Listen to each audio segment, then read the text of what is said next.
All right, I had already poured the sky. I wasn't sure about doing a video on this one. So I'm taking it from this photograph and I'm trying to do a wave, and I drew roughly where I want the wave. I've got tons of blues over here. They'll be in the description, the colors I'm using. There's just too many to tell you every single one that I'm using. I just want to start pouring, actually, because I wasn't sure that I was going to record this, but for posterity, or any buyers that want to see my process, I am going to go ahead and pour and show you what I'm doing.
All right, this is pretty fluid still.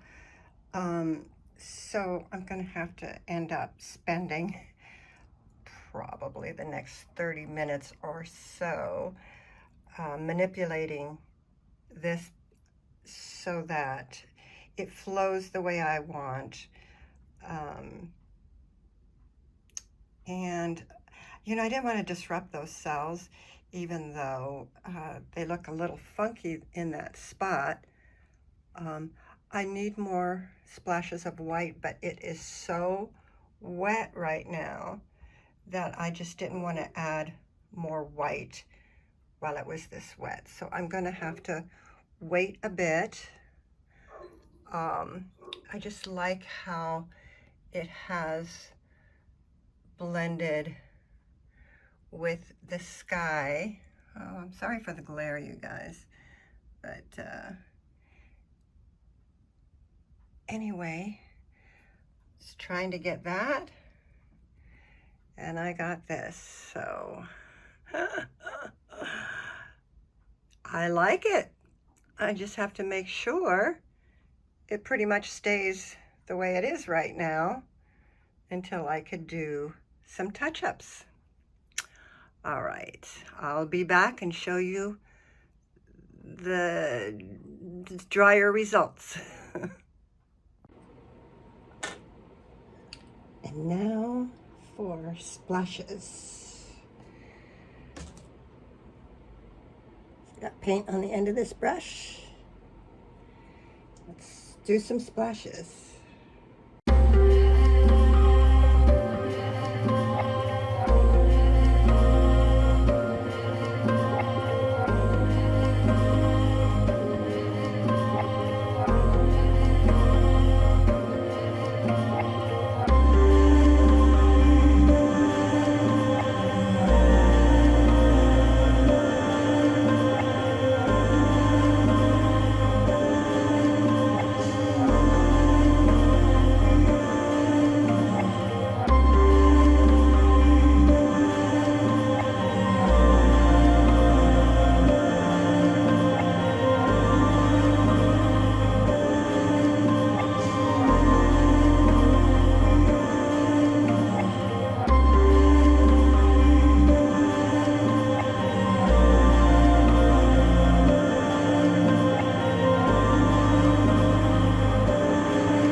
Here we are. It is done.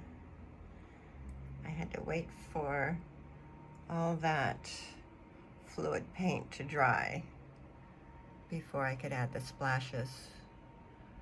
But I'm very pleased with how this turned out. Again, trying to recreate the waves there. And there you have it. I hope you enjoyed watching, and I hope you subscribe.